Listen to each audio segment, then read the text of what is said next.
They may have cured cancer, but people are still betting against them. This is Signal versus Noise, where we take a look at unusual options activity on the tape and ask what the market's really saying beneath the move. We're going to go back to what we covered yesterday, Moderna, after their announcement that their phase 3 trial produced a significant reduction in spread and aggressiveness of melanoma, 50% reduction, they were saying, in some of these test results, and ultimately the market's treating it like a complete repricing of the stock, the entire sector, anything related to oncology platforms right now. The shares were up 175% yesterday. There was a spillover effect to their partner in these trials, Merck, with their Keytruda cancer drug. So we're going to focus both on Moderna and Merck today because the market is already fading some of these moves. Doesn't really matter if they have a cancer vaccine out now.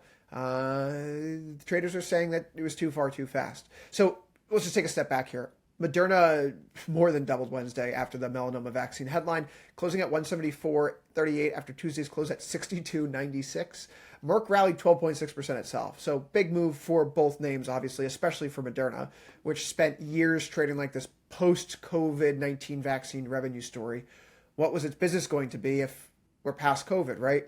But here's one of the issues with the study, as done a little bit more research into it over the past day. The release did not include a hazard ratio. It actually didn't include a survival curve. So in the world of vaccines, that kind of stuff matters a lot because it tells you the long-term efficacy of it. So the vaccine worked. The trial did hit the endpoints. The study was stopped early. There's a real medical headline here, but the market is seemingly saying we want a little bit more of the full data package before we say, okay, yes, we've cured cancer. Thursday morning, Moderna now trading back near 140.5. 6.8 million in puts hits the tape across both Moderna and Merck. These are smaller bets, but maybe an indication of how traders are beginning to interpret the news as a little bit of a deeper understanding about the study comes out. So we're going to start with Moderna here. The first trade was September 18th. 125 put, 29 days to expiration, premium 1.7 million. IV was 115%. Rough odds of reaching that about 2 and 5. I should say 1 and 3. The second trade was the 130 put. Same expiration, 29 days out. Premium was 1.12 million. Implied volatility 117%.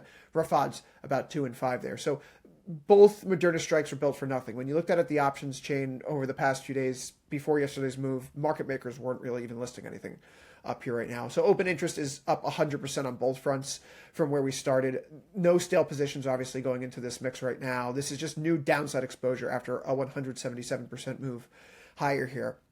Some of the strikes make sense though, right? Let's just take a step back. Moderna trading around 140.80 right now. So the 125 strike is about 11% below the current market price, while 130 sits closer to where several analysts have just reset their targets now in the wake of this phase 3 trial. RBC moved to 130, Goldman to 120, Morgan Stanley went to 89, B of A is a little higher at 170. Everyone raised, and 3 of the 4 targets are still lower than where we're currently sitting right now. So that's the trade here. The Moderna put buyer is saying the stock moved too far too fast before the market has even seen all of the full data. We really can't go much further. But the calendar is a bit of a problem here. Full trial data goes to ESMO in Madrid, October 23rd to 27. These Moderna puts expire September 18th. They'll never see the full data series. They expire 5 weeks before the actual data arrives. So this is a spike fade trade. This is not someone throwing cold water on the results and thinking that, no, we didn't actually reach that cancer vaccine threshold. Our attention now turns to Merck. And the Merck trade is a bigger and perhaps a cleaner setup after all of this. Someone went out and bought the November 20th 135 put, 92 days to expiration. Premium was just short of 4 million spent, the IV of 37%. And rough odds, if you were to take a look at this today, buying it right now, about a 23% chance probability of profit. But this trade reaches past ESMO. This clears the Merck's third quarter conference call on October 29th, and I think that's far more interesting as a structure here. The Moderna puts are fading the move before the data comes out. The Merck put is positioned for after the full release of that study in October. And the timing here is what makes this notable. The biggest ticket for this 135 put was bought in the closing minutes yesterday during the day, which is Merck's best day. It was struck just below every target that the street had raised to. So the average target right now for Merck sits at $145.77. It's trading at $151.91 at the time of this recording. And the 135 put is below every estimate on the street here. So there's a little bit of a distinction we could call out between these two. Moderna is more of a volatility trade. Merck is a true information trade. That the information that we don't know yet is not going to be as good as how people reacted just yesterday right now. So Moderna's moved the most. It still carries the higher implied volatility. It has a shorter clock.